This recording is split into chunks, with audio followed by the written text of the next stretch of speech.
Hello, I'm Dr. Dennis McKenna. Today is Thursday, January 13th, giving you the update from Albany Med. And I'm pleased today to be joined by Dr. Alan Boulos. Alan, welcome. Thank you. I think most people know you. We'll talk a little bit more about you and your role here just in a couple of moments. Thank you. Glad you're here with us. Fred is still over in Australia. I texted him yesterday. He has not had a Vegemite sandwich yet. I asked him. He says he's not had one yet, so we'll update you on that next week. Let's pop open the first graph here. New York State, people in the hospital with COVID. We see that number is 12,671. Now, I use the word with, right? So they're talking a lot about this days, whether you come in with COVID or because of COVID. So technically that number includes both. But there is a difference between those two, correct? Yeah, there's a huge difference in terms of the prognosis. Right. And we're seeing lately that as many as a third of the people are coming in with COVID. Maybe 2/3 are coming in because of COVID. They're short of breath, they're having some difficulty breathing. About a third are found for reasons that bring them into the hospital for a different reason, and we test them and they're positive. Yeah. So it's a pretty significant number that are walking around with it without knowing it. So correct. All right, let's take a look at the capital region here. We currently have 399 in the hospitals of the capital region with that diagnosis of COVID. Next number here is inside Albany Medical Center. Admissions and discharges. And again, Alan, you could look at this graph here. Above the line are people coming into the hospital. Below the line are people who are discharged or in some cases, unfortunately, dying in the hospital. And you can see there are a couple every few days that actually die in the hospital. I point that out because that is the reality of what happens here. And it's very difficult sometimes for our staff to deal with that. But it's a good reminder that the overall likelihood of someone having COVID and dying is very, very small. We think it's far less than 1% these days, correct? yeah, it keeps getting better and better. The medical therapy for the virus has improved a lot, and so while there is still a risk, the risk keeps going down. And when we do see people who end up in the ICU, who end up on a ventilator, they're often obviously the very sickest. These are people who sadly continue to be primarily unvaccinated, but often are older or have those underlying medical conditions. So to our teams that are working in there in the ICU and the care delivery there, we thank them. Yeah, they're doing a tremendous job, and as you suggested, unfortunately, the unvaccinated state is a big risk for having that worse outcome. It is. But again, thankfully, it's a very, very low number, well under 1% now. Here at Albany Medical Center, we currently have 121 in the hospital. That compares to a high water mark of about 180 about a year ago, so obviously we're not there. That breakdown is 109 that are currently on the floor, and 12 of them are currently in the ICU. So that's the breakdown there. Alan, you participated with me and others on what we call our regional call. These are the calls that have been going on now for well over 2 years. These are all the hospitals in the region and includes a couple outside of it as well. So the numbers are slightly different than the numbers I presented before. But let me give you some breakdowns there. In those hospitals who participated in that call, there was 428 people currently in the hospital with the diagnosis of COVID. That number has gone up about 10% since last week.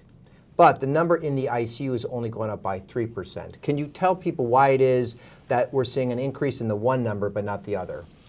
There's a few reasons. One is the virus has changed over time. This new variant, Omicron, seems to be the less severe type, even though it might be more contagious. And that's why you might not have any symptoms and still have the virus. On the other hand, the severity being less so means you won't need the ICU, you won't need to be in a hospital as frequently.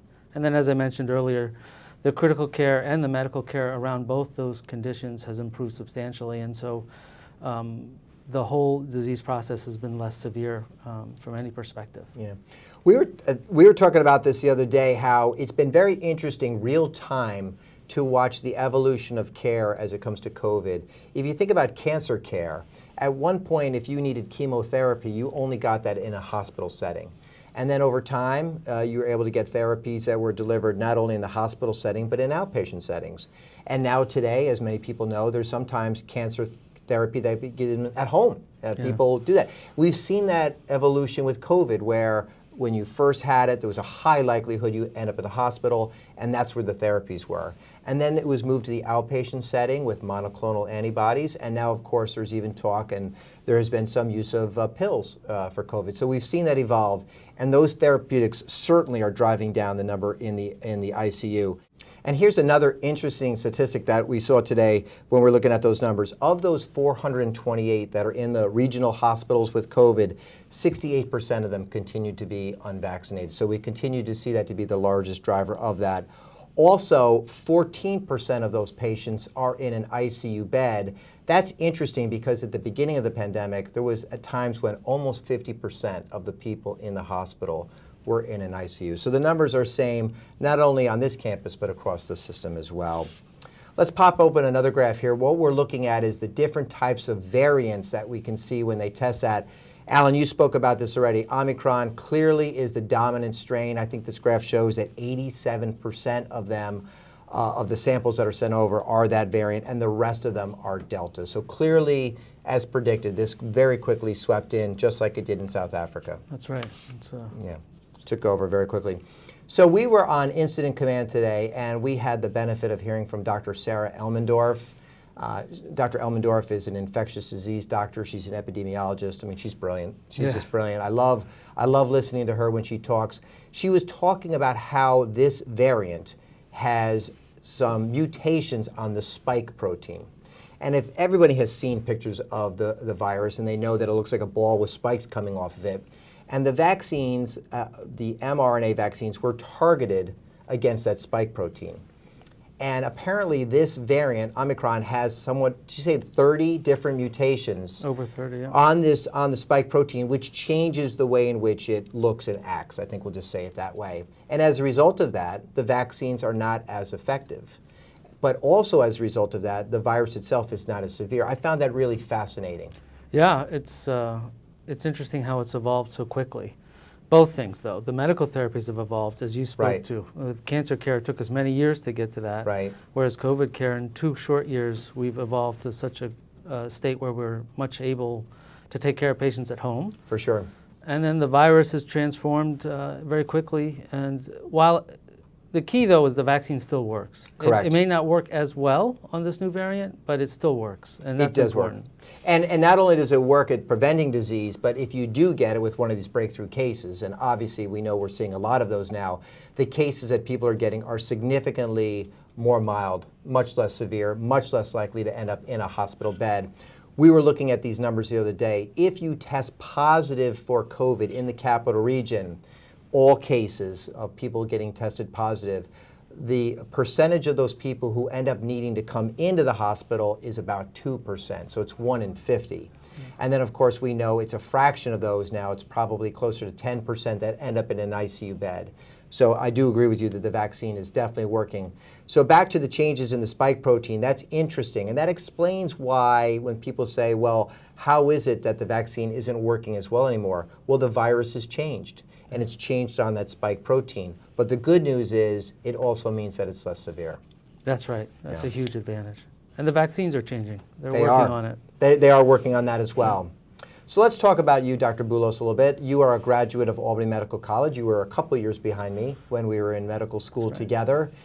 You went on to train in neurosurgery, and we trained around the same time. That's right. And then you went on to do a special fellowship in what's called endovascular surgery. And you are, I think, the audience should know, a nationally known, incredibly talented neurosurgeon, and specifically in that area. Talk a little bit about what endovascular surgery is. Yeah, I'd love to. Thank you.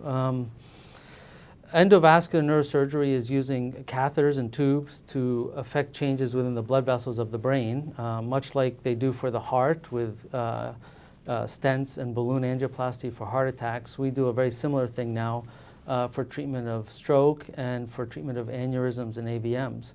And as Dr. McKenna suggested, I learned that back in 2000 to 2002 when the field was really in its infancy, and it's been tremendous to watch the evolution of technology, the evolution of science, and right now we routinely treat patients for this ischemic stroke and are making huge differences in the outcomes with these tools. So a patient comes into the emergency department, sometimes they're seen at another hospital, get transferred here, they have a clot or something in a blood vessel in their brain.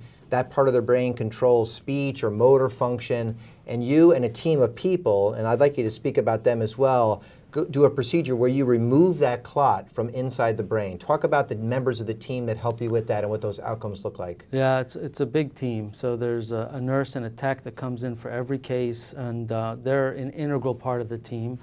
Pharmacy as well is very involved with the medication that's required for the procedure. And then usually there's a trainee, a resident, or a fellow, as well as an attending. And so it's a big team each time. We also work in conjunction with emergency room physicians, with neurologists, critical care physicians. And the beauty of that procedure is the dramatic improvement we actually see. In fact, looking at the outcomes, it's been remarkable, the evolution of those tools and how quickly we're making a difference in that problem. And there is software that you have on your phone that allows for you to see images of patients in other hospitals and start with the decision-making process and share decision-making with those doctors even before they get here. Yeah, so we're starting to leverage artificial intelligence. So software that will review the CAT scan and immediately report what we call a large vessel occlusion, which is that blood vessel that's occluded at the base of the brain. And that is a system-wide approach. So whether it's at Glens Falls Hospital, Columbia Memorial, Saratoga, or ourselves, the software will read that scan, show us that blood clot occlusion, and then we'll work as a team to get the patient to the right place at the right time, which most often is at Albany Medical Center in the radiology suites, and we do our procedure to take care of those patients rapidly. And if that wasn't enough, you're also the chair of the Department of Neurosurgery, which is an incredible faculty that does everything from trauma neurosurgery, pediatric neurosurgery, remove brain tumors, do work on the spine. They do all sorts of incredible procedures. Brag a little bit about your department. Oh, yeah, they've been an incredible group. They're like family to me. Spine surgery is a huge element of that, minimally invasive, maximally invasive surgeries for different conditions. Epilepsy surgery, something called restorative neurosurgery, where somebody with a tremor can have a procedure done and the tremor can go away. All of these are evolutions, as I described what I talk about with the catheter. The same evolution has occurred in each of these subspecialties over the past 20 years. And it's been tremendous to see the growth in each of these subspecialties and in these disciplines of medicine, how much advancement there's occurred over the recent past. It's a great department. And if that was not enough, you're also currently serving as the interim dean in the college and obviously taking on all of that responsibility. I would also say doing a fantastic job there, jumping in, and certainly enjoy working with you in that role as well. Thank you. Yeah, it's been great. I've learned a lot over the 2 weeks. Dr. Verdal has certainly been a huge mentor, and he's been very gracious with his time and his availability to me. Even when he's away, he's been very kind to let me continue to bend his ear. He was also very gracious in giving me a gift at the doorway, black running sneakers. There so you I go. could try to keep up with the schedule. So I've been learning a lot. Excellent. Well, keep up the great work. Thank you very much. Let's talk about a couple things happening on campus. We did have another booster clinic today. We'll be having more of those in the future. Alan, I'm going to credit you and a couple others. You, among others, have been saying, hey, we have to have more offering for booster clinics on our campus. I'm glad to see that happening. I think it's part of our mission to the community and to our workforce, and I think it's making a difference. So please watch the messengers. If you didn't get there today, there will be others. Please watch for those. Next of all, there's going to be a snowstorm coming. We think it's going to start Sunday night, maybe into Monday morning. I can know with certainty, I can look into the future, Albany Med is going to stay open. We're going to care for patients because we have a dedicated workforce. We have a great facilities team that's going to make it safe for us. But if you are scheduled to have some testing done, we have members of our workforce that require weekly testing for COVID. We're encouraging you to come in on Saturday or Sunday to get that done because Monday could be a challenging day. So that offering will be available down in the BE area. We talked about that today. Very good. All right. Today's a very special day. We're recognizing a special part of our workforce today. Yes. You want to talk about that? National Pharmacy Day. That's Pharmacist right. Day. Pharmacist Day. Yeah, and they are really an integral member of the healthcare team, in particular with the COVID pandemic. As I mentioned earlier, the medical therapies, they're a big part of providing that therapy to the physicians and to the nurses at the bedside. Increasingly, they're being asked to even help with administration of medications and make sure that we're doing safe practices. So a truly integral member in multiple facets. For sure. Led by Anthony DeSpirito, a tremendous leader here at the medical center. As you mentioned, if you think about their historic role before the pandemic, it was enormous. Add on top of that everything to do with the new medications, the new therapies, the vaccine administration and all of that, the monoclonal antibodies, they're involved in all of that, and we wouldn't be able to deliver great care without them. So thank you to all of our dedicated pharmacists. And they were nationally recognized for the effectiveness of their vaccination in the nursing homes in the region, and that was noted at a national level. So it's quite an accomplishment on the part of the pharmacists. For sure. Last thing, if you saw the messenger, it's that time of year for our annual mandatory education. A messenger went out. If you didn't see that, you can look for that. I think there's a link, a hot link in there. If not, you can go to amc.edu/CLD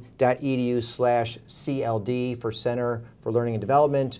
And let's knock out our annual modules. Get them done. Get them done. Okay, very good. That was a lot, but it was important. Yes. So thank you so much for joining us. We'll certainly get you back into the seat again very, very soon. Thank you for having me. All right, very good. That's it. We thank all of you who will be working here this weekend. We need you now more than ever. Thank you for providing care at the bedside 24/7. We'll be back again next week. We ask that you once again please take care of yourself, take care of each other, and we'll see you next week.